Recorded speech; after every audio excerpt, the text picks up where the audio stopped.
Sherry, you've been involved with helping the homeless people in Sooke for decades. What changes, what compassionate actions have you seen in the past, and where are we now?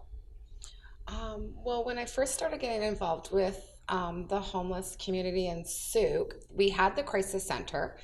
And a few years later, I noticed that churches were also getting involved. They would have some community dinners, and the Anglican Church actually started their Friday luncheon, which was initiated by one of the homeless people.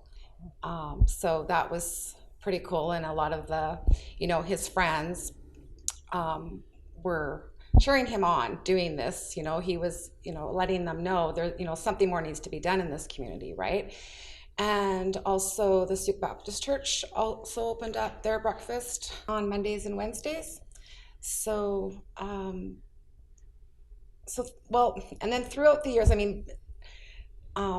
despite like all of that, that's all great stuff, but there needed to be more done. In 2017, I had the opportunity to get involved and start advocating to make some positive solution-based changes in Sooke. Started advocating for the Housing First strategy for Sooke, and we started providing supports for the homeless community to help alleviate some of their struggles living outdoors. So we were providing tents and sleeping bags and other outdoor gear, and food, grocery gift cards, and continuing to advocate. And then also the Sooke Homelessness Coalition formed as well in 2018.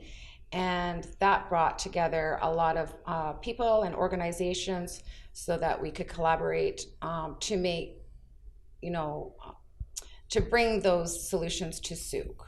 Right. Yeah. You mentioned a crisis center, but there might have been maybe 30 to 50 people living in the rough or couch surfing, or were there more than that at that time? Well, when we first started, like in 2017, we knew of about 10 people. In 2018, we knew, like early 2018, we knew of 50 people.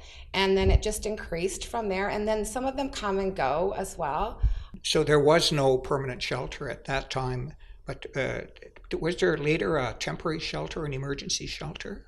There was. In 2019, actually it was 2019, yeah, sorry, 2019, the extreme weather program came to Sooke, and that was at the CRD office out on off of Otter Point Road, Butler Road.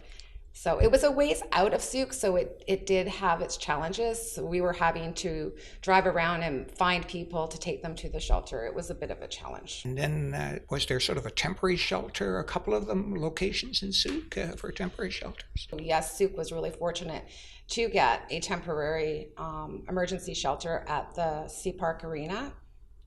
And that was for about 2 months there. Then the contract ended.